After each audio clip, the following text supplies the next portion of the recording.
Good evening, boys and girls. Ginger beer, non-alcoholic Costco beverage. So welcome to the butcher shop. A couple of days ago I was talking to a friend of mine, Nelson, hopefully you're watching this, and he was asking how I came up with my training program. Now I'll start off by saying I am not a cycling coach. I haven't gone to school for it. Just a guy who listens to a lot of podcasts, watches a lot of YouTube, tries to educate myself with books and different things. I'm here to tell you how I approach my cycling training program. There are a bunch of different platforms out there. There's the Zwift Academy, there is the FTP Builder structured program that's there on Zwift.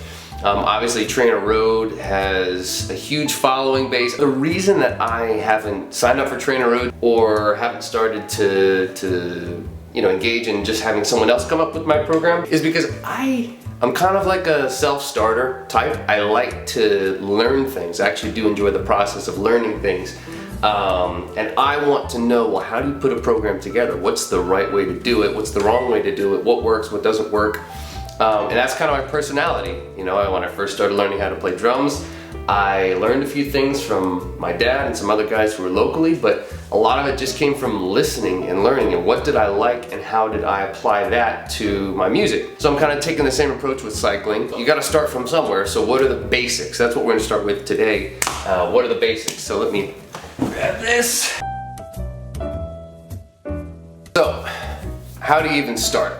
Like, where do you begin? So you have different periods. There's the base season, there's the build, and there's specialty, sharpening. That's where you really focus on the fitness that's specifically tailored to the race that you're targeting. Your base season, what are you trying to do? What are you focusing on? The base season is about building your foundation upon which the rest of your training season will be built. So you're focusing most of your time on low intensity.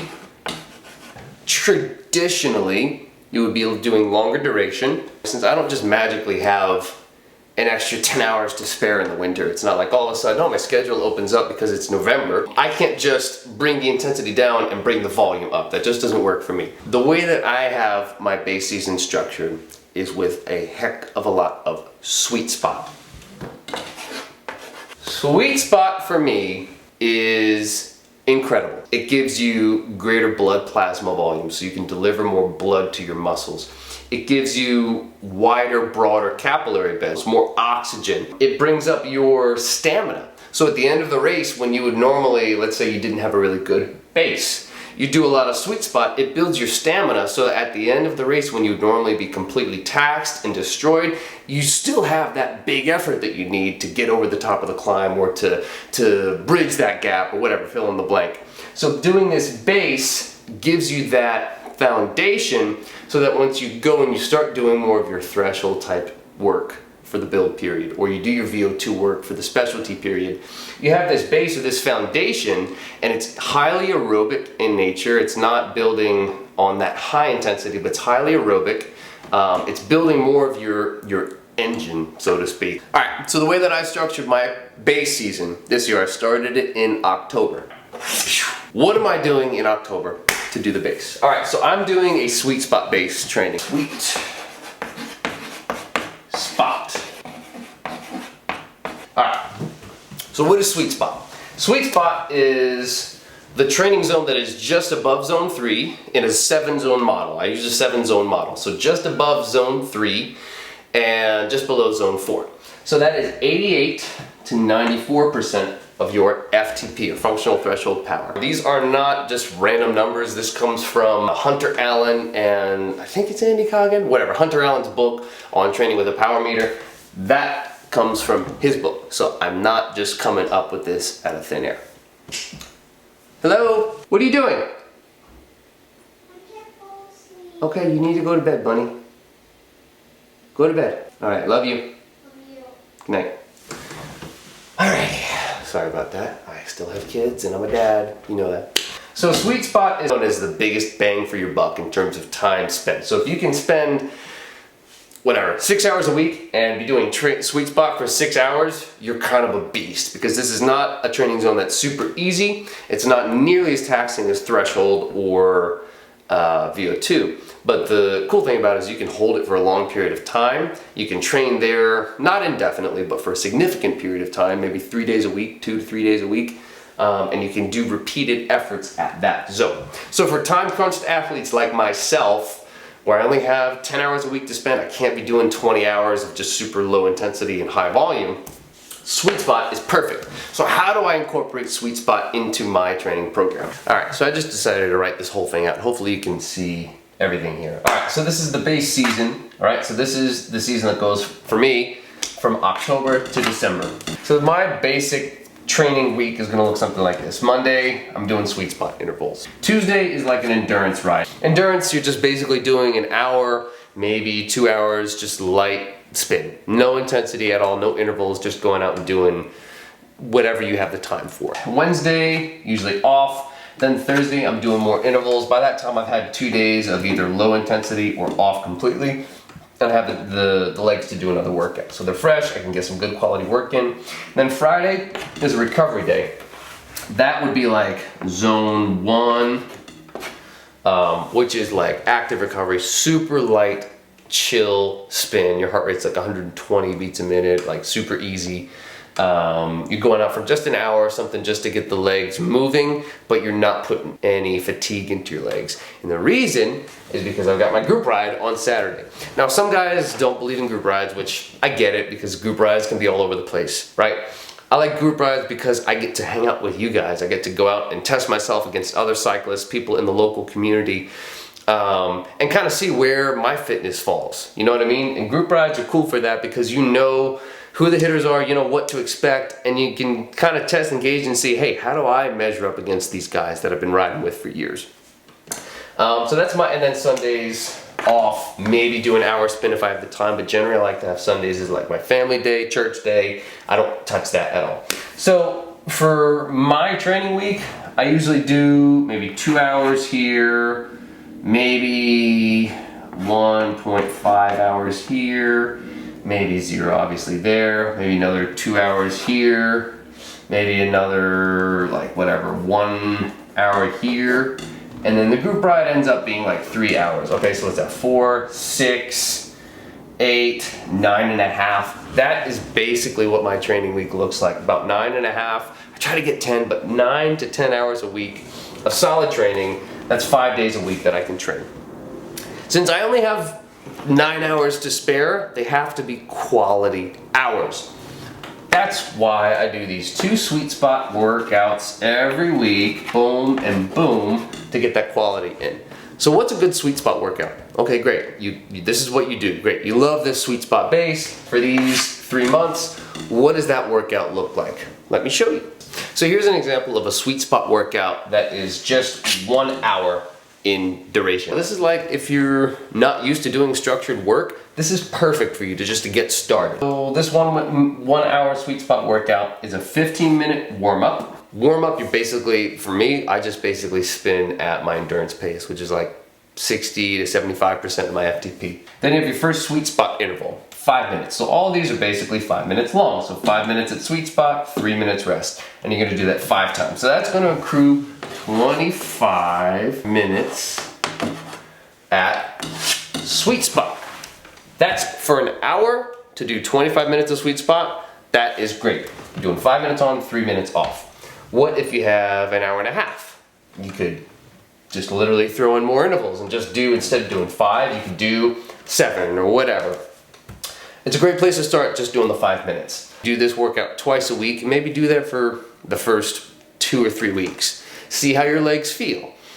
Some guys at 4 weeks would do a rest week at that time, and a lot of people swear by the rest week, and I'm not disparaging it. I just personally feel like I can keep going, and as long as I have a day or 2 days in between each week where I can recover my legs, I feel fine personally. So I'm comfortable doing workouts like this every single week without doing a rest week, and I feel right as rain. You gotta know yourself, trust yourself, know your body, understand how you recover and what you need, and just listen to your body. So this is a great place to start. If you haven't gotten into structured training at all, this is like the perfect workout for this. It's not too strenuous, it's not doing nothing. This is like a good balanced way to start. Me personally, I mean, I came from like a background of doing this for 4 years. Yes, it was inconsistent, but I felt like I'm kind of like hardcore, like I want to jump in. So I wanted to accrue as much sweet spot time as I could within the confines of my lifestyle.